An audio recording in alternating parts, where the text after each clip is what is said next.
Hey, it's Greg Stanley. As a new aspect of my automotive passion and hobby, I am a car specialist consultant for RM Sotheby's. If you need assistance consigning a collector car at Amelia Island, Pebble Beach, Auburn, West Palm, or Hershey, email me directly at gstanley@rmsotheby's.com.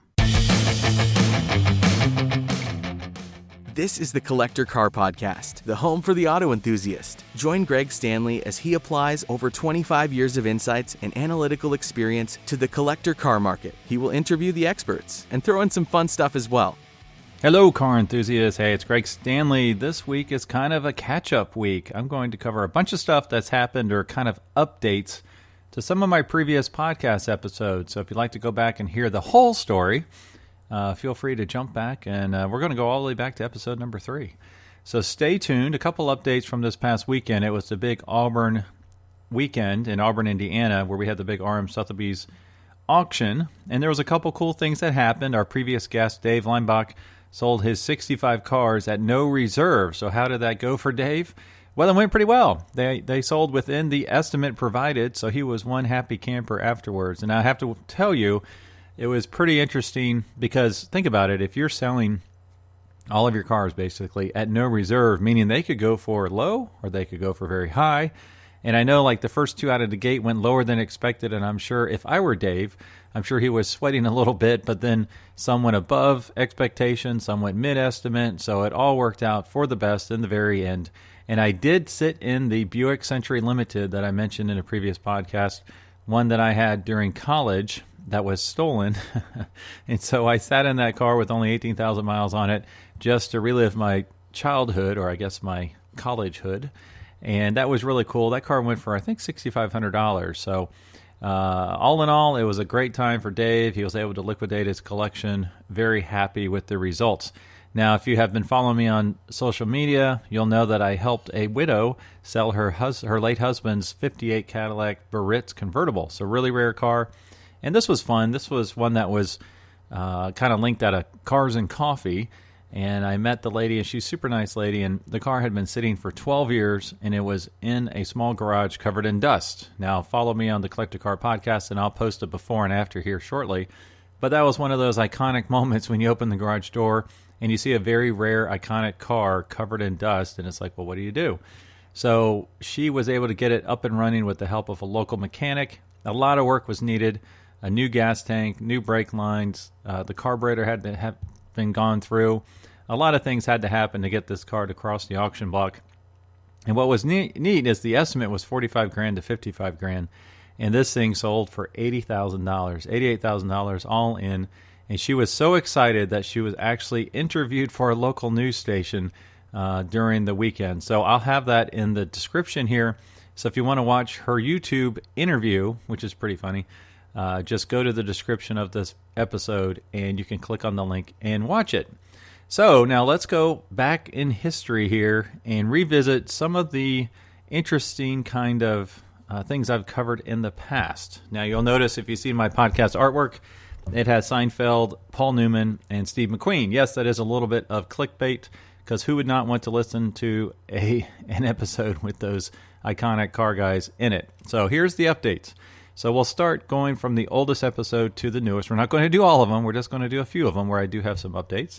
So in my third episode, I talked about Seinfeld's lawsuit. So he apparently had bought a Porsche 356 Speedster. I think it was a Speedster. Or it might have been a 550 Spider. Anyways, he bought it from EC, a reputable Porsche dealer. And then he had it for so long, and then he sold it, made a little bit of money on it at the Amelia Island auction.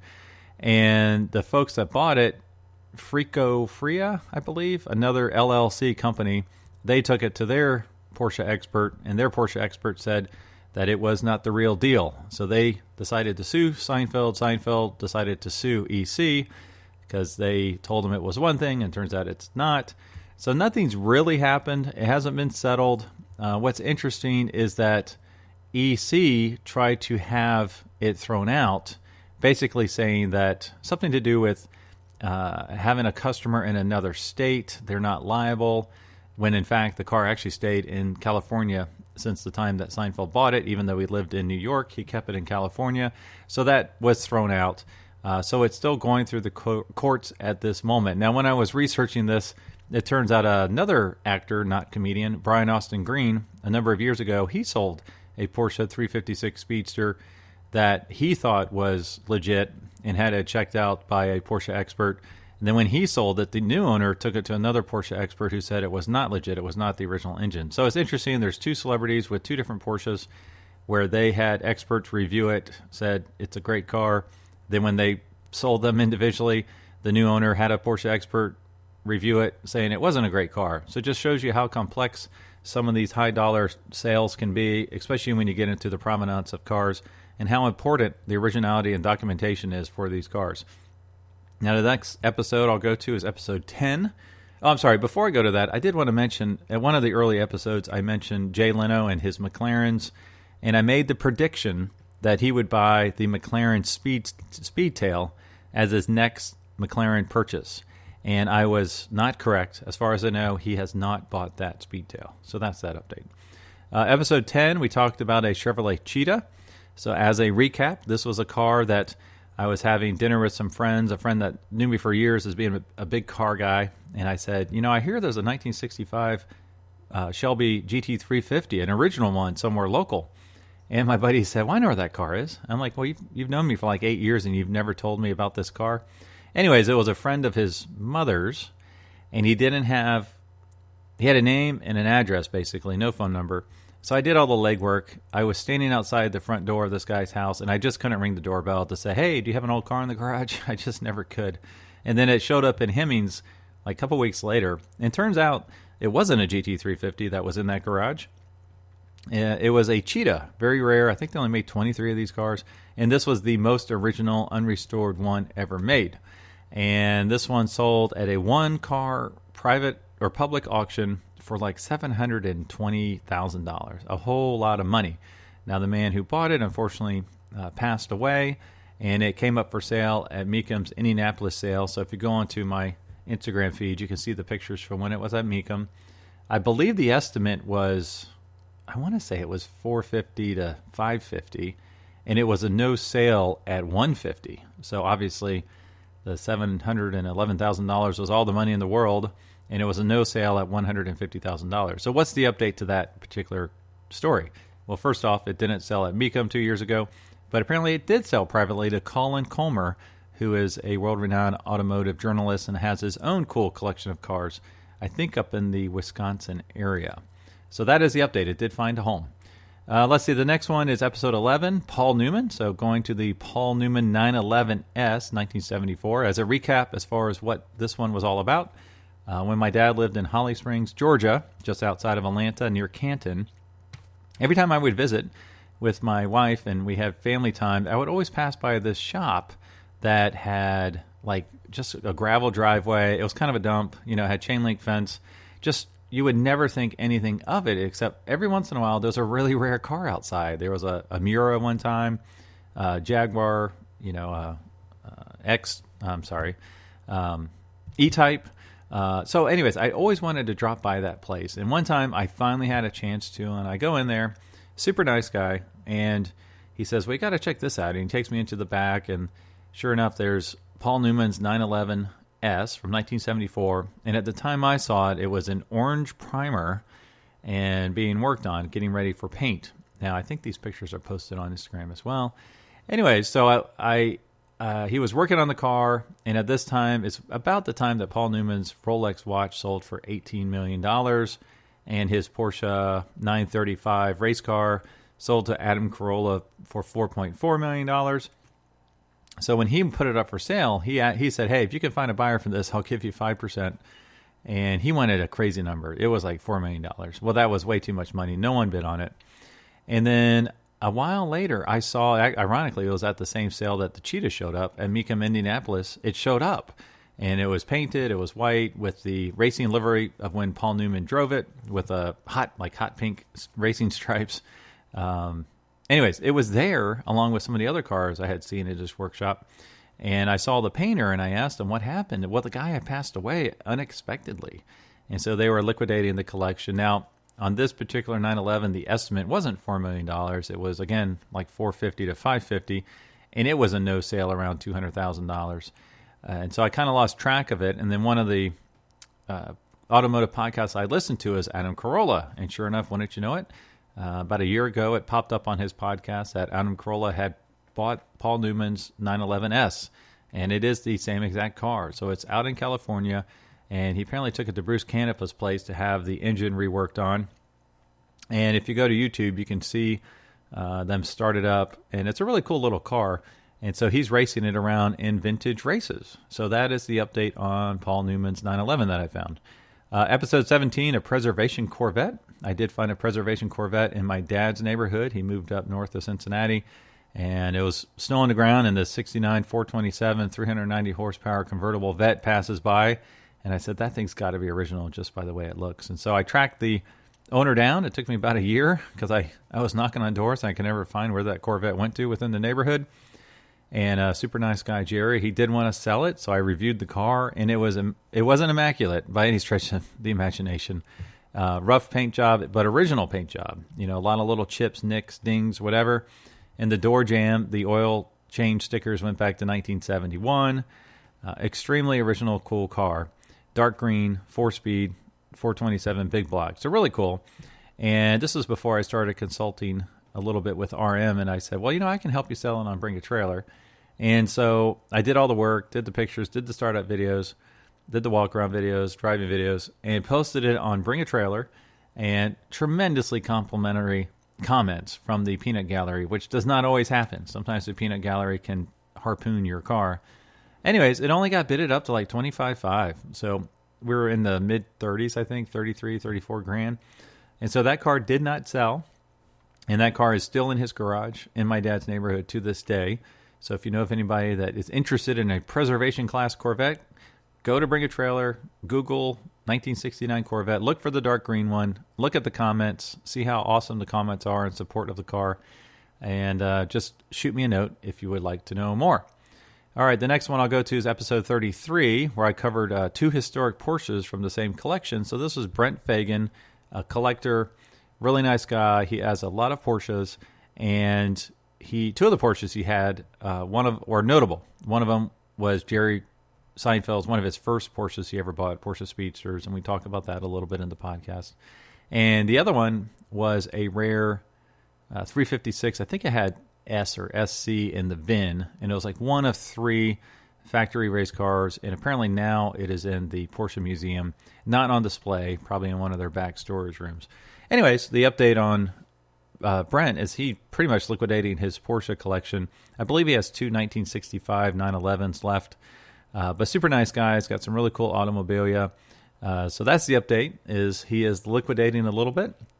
There is a really nice 914 that he's going to keep as his fun little car. All right, now episode 48, Steve McQueen's Bullet. This is where I did the deep dive in the data to find out what did I think it would actually sell for, and I believe I said around $5 million. So I crunched the numbers. I took previous Steve McQueen-owned items. I said, all right, here's what they should have sold for based on valuations, and here's what it actually sold for. I figured out the multiple of it. I kind of put it in the calculator, and I came up with what that Mustang should have sold for. So ironically, it was, I think 1.9 is what my initial projection was, but then I tripled it because there's no way that Mustang was going to sell for 1.9. So it really was a swag. It was a throwing a dart at the board, and it sold for, I think, $3.7 million or so. So a lot of money. There's rumors around in the automotive world that it actually sold to Dana Meekum himself, which I don't know if that's true or not, but he has a lot of amazing, incredible cars in his collection. I just happened to go to Bloomington Gold this last weekend, and 3 or 4 of the cars that were in the gold section, the iconic cars, were from their collection. So he likes Millers, he likes Corvettes, he likes Ferraris, and obviously Mustangs as well. And the last update I have for this episode is if you go to episode 079, Performance Brand Origins, that's where I kind of went over all the performance brands, or most of them, and where they came from. And what was really interesting is when I dug into the Chevrolet ZR1s, found out where the ZR1 came from, where the 1LE for the Camaros came from. And I made the note that there was actually a rarer option to the ZR1 back in the 60s, and that was the ZR2. So higher level. rarer. I think they only made 12 of these cars, bigger engine. And what's ironic is one of those 12 cars was at Bloomington Gold this last weekend. It was a 68 with a 454, I believe, which struck me as odd because I didn't think that was available at the time. Anyways, I'll post the pictures on Instagram. Maybe it was a later year, but it was one of 12 ZR2s ever made. So it was really cool to kind of do that research a couple weeks ago and then stumble across one of those cars in person. Really took me by surprise. And if you look at my Instagram feed again, I actually ran across a 1LE Camaro right after that episode posted. Now, unfortunately, this 1LE Camaro is in horrible shape, and it's like a 1992, so it's not like one of the first year rare original 1 of 11 or whatever it was. So it's cool, but it's not worth much, and it's not worth really probably saving. But that's the owner's decision, not mine. So what's coming up in the future? So I got a lot of things I'm working on. Let's see. One of the episodes, it might even be next week, is I'm going to have an episode about, I forgot what I called it, but basically, when $3 million makes sense when buying a new Corvette, or when buying a $3 million new Corvette makes sense. And basically that has to do with Rick Hendricks of Rick Hendrick Racing, NASCAR fame. He will buy a Corvette serial number 001 for $1 million, most recently $3 million at a non-profit auction. Usually I think it's Barrett Jackson. And I just wanted to see, how does that make sense? So I interviewed an accountant to find out, well, what are the numbers behind that? How much money do you need to make to where buying a $3 million car at a nonprofit event would make sense? Another thing I'm working on is I do want to kind of quantify how much Jay Leno's collection is worth. That's going to be really difficult and hard. If you have a list of all Jay Leno's cars, please email them to me, as I am going to have to do all the research myself on that one, so that will take a little while. And then I'm also going to do a deep dive on, basically, is no reserve worth it? So when you sell a car at auction, they have the option for no reserve or reserve.